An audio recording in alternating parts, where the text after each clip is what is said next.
মধ্যপ্রাচ্যে চলমান উত্তপ্ত পরিস্থিতির প্রেক্ষাপটে ইসরায়েলের সঙ্গে প্রতিরক্ষা সহযোগিতা চুক্তি স্থগিত করার সিদ্ধান্ত নিয়েছে ইতালি। মঙ্গলবার ইতালির প্রধানমন্ত্রী জর্জিয়া মেলোনি এই ঘোষণা দিয়েছেন বলে ব্রিটিশ সংবাদ মাধ্যম রয়টার্স এ তথ্য জানিয়েছে।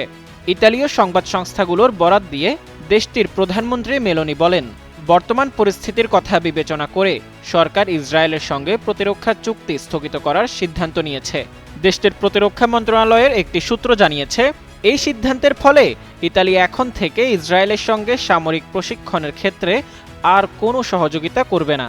ইতালির সংবাদ সংস্থা আনসা জানিয়েছে, মধ্যপ্রাচ্যের চলমান উত্তেজনা, বিশেষ করে ইরান ইসরায়েল সাম্প্রতিক যুদ্ধ এবং লেবানন সীমান্তে ক্রমবর্ধমান অস্থিরতার কারণে ইতালি তার এই দীর্ঘদিনের সামরিক অংশীদারিত্ব থেকে সরে আসার সিদ্ধান্ত নিয়েছে। বিশ্লেষকরা বলছেন, ইতালির এই সিদ্ধান্তকে ইসরায়েলের জন্য একটি বড় কূটনৈতিক ধাক্কা হিসেবে দেখা হচ্ছে।